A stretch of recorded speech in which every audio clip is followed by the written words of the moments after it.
വാഗ ബോർഡറിലെ പരേഡിനുള്ള ഗാലറിയിലേക്ക് കടക്കുകയാണ്. ഇങ്ങനെ ഒരു സ്റ്റെപ്പ് വഴി 2 സൈഡിൽ കൂടെ സ്റ്റെപ്പുണ്ട് 2 ഗാലറിയിലേക്ക് കടക്കാനായിട്ട്. നടുക്കിൽ കാണുന്ന ഗേറ്റിലൂടെ പട്ടാളക്കാർ പരേഡിന് വേണ്ടി വരുന്നതാണ്. അപ്പുറത്ത് പണി നടക്കുന്നതാണ് പാകിസ്ഥാൻ്റെ ഗേറ്റും ഗാലറിയും. നമ്മുടെ 2 വിങ്ങായിട്ട് ഇത്രയും വലിയ ഗാലറിയാണ് നമുക്കുള്ളത്. ദിവസവും 25,000-ഓളം ആൾക്കാർ ഇതിൽ പങ്കെടുക്കുന്നതെന്നാണ് ടൂർ ഓപ്പറേറ്റേഴ്സ് ഞങ്ങൾക്ക് പറഞ്ഞു തന്നത്.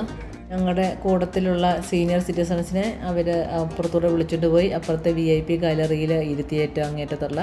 എന്തായാലും പക്ഷേ അവിടെ ഭയങ്കര വെയിലായിരുന്നു. ഞങ്ങളുടെ ആൾക്കാർ നല്ല കംഫർട്ടായിട്ടുള്ള തണലുള്ള സ്ഥലത്തിരുത്തി. അപ്പോൾ അതിൻ്റെ ഇടയ്ക്ക് ഞങ്ങൾ കണ്ടപ്പം 2 ഗേറ്റിൻ്റെ അവിടെയും കുറേ ആൾക്കാർ ലഗേജായിട്ട് വന്ന് ഇരിപ്പുണ്ട്. സ്ത്രീകളും പുരുഷന്മാരും ഒക്കെ നിൽപ്പുണ്ട്.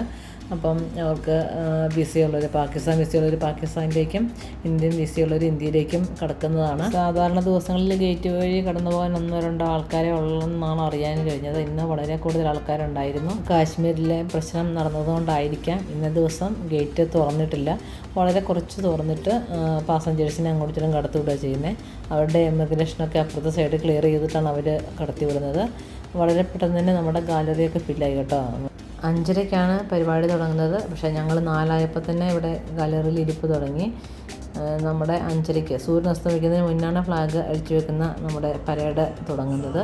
ദേശഭക്തി ഗാനങ്ങളൊക്കെ നല്ല വോളിയത്തിൽ കുറേ സ്പീക്കറൊക്കെ വെച്ച് കേൾപ്പിക്കുന്നുണ്ട്. കാരണം പാകിസ്ഥാനിൽ നിന്നുള്ളൊരു സൗണ്ട് പോലും ഇങ്ങോട്ട് വരാത്ത വിധത്തിൽ സൗണ്ട് സിസ്റ്റം നല്ലതായിട്ട് വെച്ചിട്ടുണ്ട്. വളരെ സൗണ്ടിൽ ദേശഭക്തി ഗാനങ്ങൾ ഇങ്ങനെ ആലപിച്ചുകൊണ്ടായിരിക്കുന്നത്. അപ്പോൾ പാകിസ്ഥാൻ്റെ ഗാലറി പണിയുന്നേ ഉള്ളൂ. കാരണം അവിടെ ഒന്നും ഒട്ടും ആൾക്കാരില്ല. ആരും കാണാനേ ഇല്ല കേട്ടോ. അവിടെ സൈഡിൽ കൂടെ കുറച്ച് പേരൊക്കെ ഇരിപ്പുണ്ടെന്ന് തോന്നും. അല്ലാതെ അവിടെ ഒന്നും ആരും കാണാനില്ല. നമ്മുടെയൊക്കെ ഗാലറി നിറച്ച ആൾക്കാരാണ്.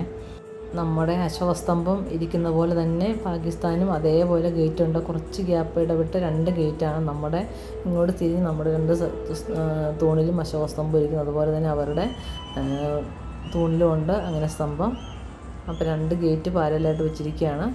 അപ്പം 2 സൈഡിൽ നിന്നാണ് പട്ടാളക്കാർ പരേഡ് നടത്തുന്നത്. ഇതാണ് അവരുടെ ഫുൾ യൂണിഫോം. നല്ല ഭംഗിയാണ് യൂണിഫോം ഇട്ട് എല്ലാവരും ഇങ്ങനെ പരേഡ് നടത്തുന്നത് കാണാനായിട്ട്. അപ്പം നെക്സ്റ്റ് വീഡിയോയിൽ നമുക്ക് ബാക്കി ഭാഗം കാണാം. Thanks for watching.